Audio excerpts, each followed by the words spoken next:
Nakakatuwa yung SONA. So ano na? So, SONA. Pwedeng So hashtag ano yun. na?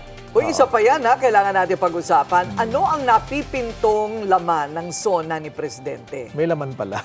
O hindi, pwede tayong mag-advise, di ba? Ano ang dapat ilaman ng SONA ng Pangulo? Kung mahiya naman kayo, ano kaya ngayon ang punchline? Hiyang-hiya na po kami. Hanggang doon na lang yon. Kasi yung mga flood control project, nakatiwangwang pa rin. Oo. Okay, on to memo number 2. Mura, maaasahan at abot kayang kuryente. Yan din po ang isinusulong ng ilang mga mambabatas sa Kongreso. Ayon sa mga kongresista, dapat nang palakasin ang mga proteksyong nakapaloob sa batas para sa mga consumer. At para bigyang linaw ang mga issue na ito, makakausap po natin via Zoom. Gabriela Party List Representative Sara Elago. Welcome to Memo po, Kong Sara. Magandang umaga, Corina, Willard, at sa lahat ng mga nanonood at nakikinig ng Memo. Ayan, okay. Ma'am, okay, ano po ba ang problema? Ang alam lang namin, nagbabayad kami ng kuryente at tumataas ang bill ng kuryente. Pero ano po ang inyong nadiskubre na dapat po nating ireklamo? Ang pinakamalaking problema, yung mga ulat ng mga reklamo ng biglang taas ng kanilang mga bills, tapos hindi tama ng mga meter readings. At sa pangkabuuan, yung sa hirap ng buhay ngayon, mataas din ang presyo ng ibang mga bilihin. Hindi na kayang bayaran yung pagkataas-taas na singil ng kuryente. Yan yung nagtulak sa ating representasyon na magpanukala na at maghain ng House Resolution number 1189 para imbestigahan ng aming House Committee on Energy para makatulong. Ano nga ba yung mga kulang sa ating mga batas? Ano ba yung mga pwede nating hakbang para mapalakas ang consumer protection sa tumataas na singil sa kuryente? So bakit nga po ba? Ano po ang inyong nadiskubre na pwede po nating sinsinin sa congressional inquiry kaugnay po ng mataas na singil sa kuryente? Kasi kahapon, tininan po namin ang isang sample ng bill, ano? At iba-ibang klaseng mga pinababayad sa atin ang isinasama sa total ng babayaran, pero iba pa yung, nakahiwalay po yung actual consumption. Yung talagang ginamit po nating kuryente, pero merong number 2, number 3, number 4 na ganitong mga fees na kailangan po nating bayaran. Tama ka, Corina, no? Patong-patong yung mga singil. Kaya hindi makapaniwala din yung ating mga kababayan doon sa pagdoble at triple nung kanilang mga bills. No? Mula doon sa generation charge, transmission charge, system loss charge. Maski yung system loss, binabayaran yan ng ating mga kababayan, distribution charge, at yung mga taxes na levied din by our government. Ngayon, may mga hakbang sa Kongreso para matiyak yung transparency at pagiging rationable ng rate setting mechanism ng ating mga private industry players.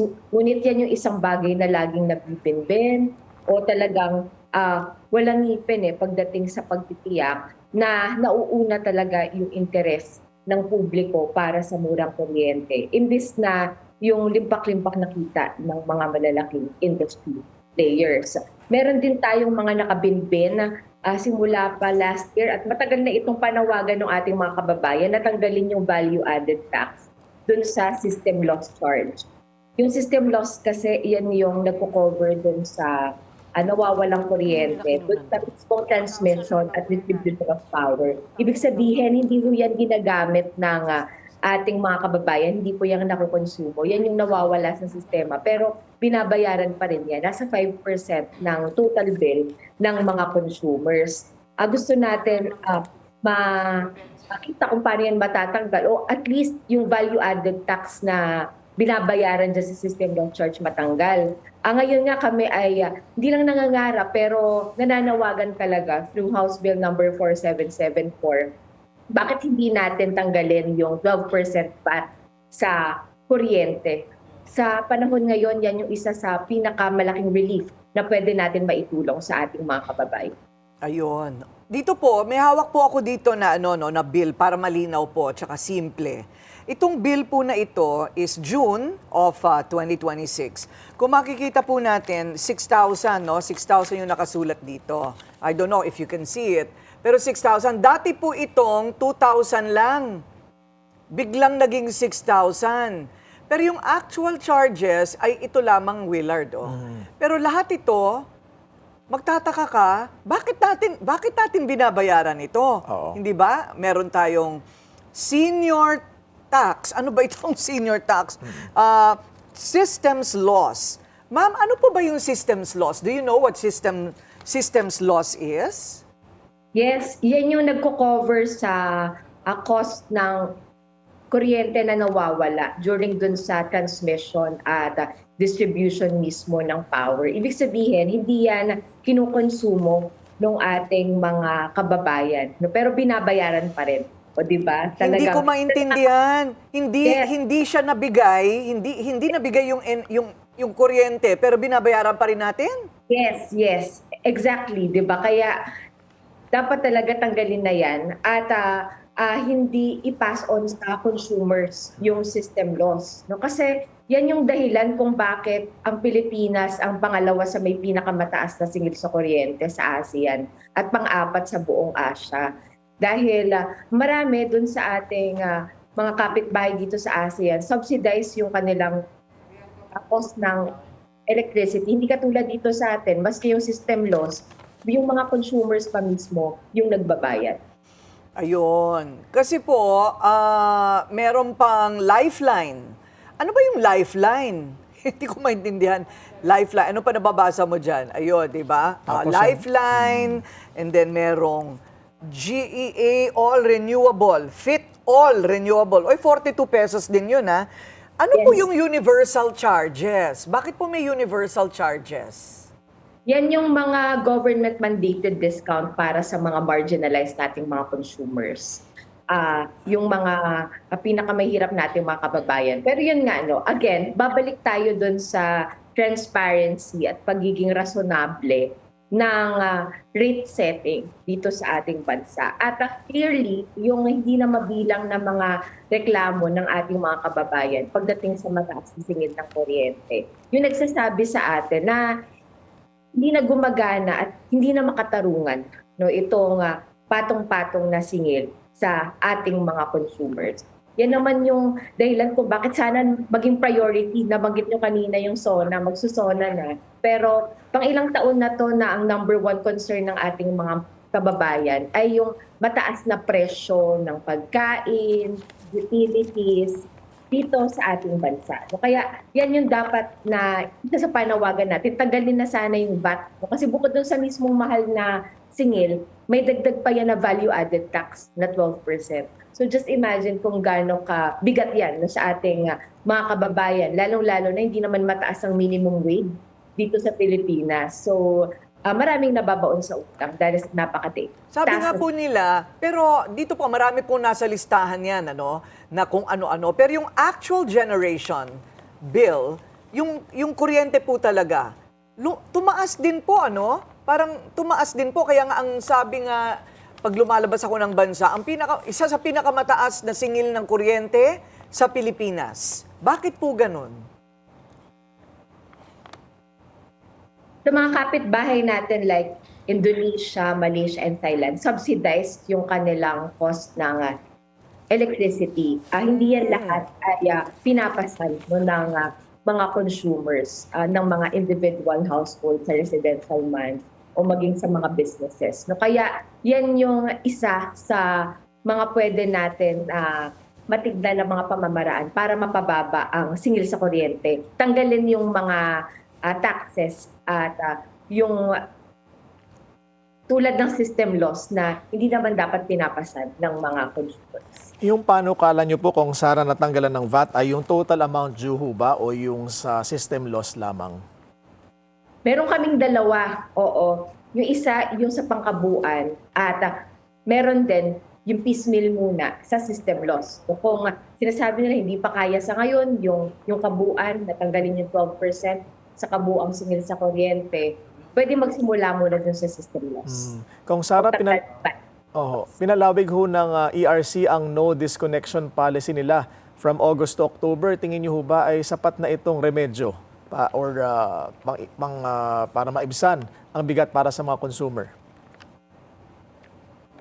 Magbibigay yan ng relief, no? Pero sa tingin namin, band-aid solution lang. No? Kasi, kumbaga nade-delay yung problema pero hindi naman nalulutas. Dahil sa hulit-huli, kailangan pa rin namang bayaran ng consumer yung sobrang-sobrang singil na ipinapataw sa kanila. Hindi rin naman nabubura yung utang. No? Kaya, kumbaga, naiipon lang ito habang patuloy na tumataas yung singil sa kuryente.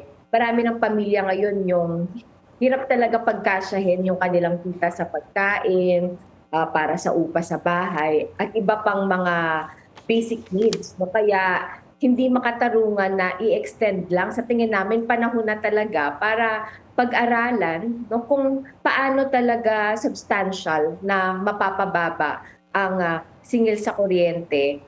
Paano ba mapapanagot din, no, ang Energy Regulatory Commission sa paggampan, no, sa kanyang trabaho, sa kanyang tungkulin na protektahan yung consumers' rights and welfare pagdating dito sa napakahalagang serbisyo na ito na kuryente. O yun nga Corina, kulang pa ba ang kapangyarihan ng ERC? Or inutil ba sila or meron silang hindi ginagawa? Tingin niyo ho ba ay dapat pang amyendahan o repasuhin ng batas? Yes, oo. Yung Electric Industry Reform Act o yung EPIRA, sa tingin nga namin hindi lang repasuhin. Although, syempre long overdue na yung pag-review niyan. Pero sa tingin namin, dahil sa 25 years na kasi simula nung maisabatas yan, ang promise niyan, mapababa, no, yung presyo ng kuryente, matiyak yung karapatan ng mga consumer, ensure din, no, na magiging sustainable yung supply ng kuryente. Pero nakita natin na hindi naman ganun talaga gumana. Kaya sana maging bukas din, no, sa mga hearings natin at sa mga talakayan sa loob at labas ng Kongreso, yung mismong pagbabasura ng EPIRA. At pag-usapan din natin paano ba yung mga pamamaraan para mapapalakas natin yung control, yung ownership management mismo ng publiko pagdating sa electric power dito sa ating bansa. Okay, last question. What's next, Kong? I mean, we can talk about this until tomorrow, pero dyan po sa Kongreso, ano po ang balak ninyong gawin? Magpapatawag po ba kayo ng mga stakeholders in a committee hearing, yung dapat humarap po sa mga pagdinig? Nananawagan kami sa Committee on Energy na bigyang prioridad ang pagtalakay ng House Resolution number 1189 at mga katulad na panukala na mag-iimbestiga doon sa lahat ng naiulat na overbilling, incorrect meter readings, at mataas na electricity rates. Bukod dyan, kailangan na rin na matiyak din, no, na yung mga stakeholders, yung mga consumer groups, maimbita sila. Yung ERC, syempre, dapat nandyan din. At yung malalaking pribado nating industry players, dapat nandyan din. Hindi lang magpaliwanag sa taong bayan, kundi managot, no, kung meron mang dapat mapanugutan, no, pagdating sa consumer rights and protection. Okay, maraming salamat po sa inyong oras, Gabriela, Party List Representative Sara Elago. Thank you, ma'am. Maraming salamat. At para marinig mismo ang reklamo ng mga ordinaryong Pilipino, tinanong namin ng taong bayan, ano ba ang reklamo mo sa iyong kuryente? Ang sabi nila. Bigla-bigla na lang pagtaas. Yung mga katwiran sana. Yung ano ba yung dahilan bakit nagtataas? Ano po? Tapos yung pangalawa na nirereklamo ko rin, yung mga sinacharge ng loss, power loss, na kapag nakakahuli naman sila ng mga nagja-jumper, pinakamababa o minimum na penalties 100,000, di naman nare-reimburse sa mga consumers. Sila na lang ba yung kakain? Paano naman kami? Mga simpleng Juan Bautista lang kami. Yung pang-araw-araw namin kabuhayan, kung madadagdagan pa yung bill namin, Hindi na ano yun, hindi na sasapat sa pamilya. Yun nga ang nirereklamo ng taong bayan kung bakit biglaan ang pagtaas. Dati, binabayaran ko, nasa 300 lang. Ngayon, mahigit 1,000 na. Dapat, babaan naman nila kasi kawawa naman ang mga taong bayan, mamamayan, naghihirap. Hindi dapat po, babaan po. Mahirap yung buhay ngayon eh. Tapos tataasan pa lang tataas ang ano nila, bilang ano, sa ilaw. Talagang wala na talaga. Alamin naman natin ang pananaw ng netizens at mga manonood natin online tungkol sa issue. Ang sabi ni Eugenia Cabasi Endoso, sana po maaksyonan naman ng mas maaga. Hindi naman po tumataas ang sahod pero ang singil ng Meralco super taas. Sabi naman ni Rolando Las Heras, wag puro kwento. Yun ang sinasabi ko eh. What's next? Action agad ang gusto ng mga mamamayan. Sabi naman ni Ernesto Baro Napoles, dapat hindi yung puro impeachment, vengeance at takipan ng corruption. Singitan nyo naman ng lingkod bayan. Oo nga, kasi basic need yan eh. Yung kuryente. Sabi naman ni Prince Zardos, sana habang under investigation, freeze muna ang increase. Sabi rin ni Ronald Landagan Copino, puro lang kayo imbestiga pero wala namang solusyon. I agree. Dapat unahin yung system loss, ano? System laws. Una, hindi natin mahagilap yung dapat yung mga nagbibil sa atin, hindi ba? Para ipaliwanag. Baka naman may paliwanag kung bakit lahat yun. Lifeline. Ano yung lifeline? Oo. Hindi ba? So, Kulang ng liwanag ang nagbibigay ng liwanag. ay, pinag-isipan mo na naman kagabi yan para ma-punchline mo. Talaga naman.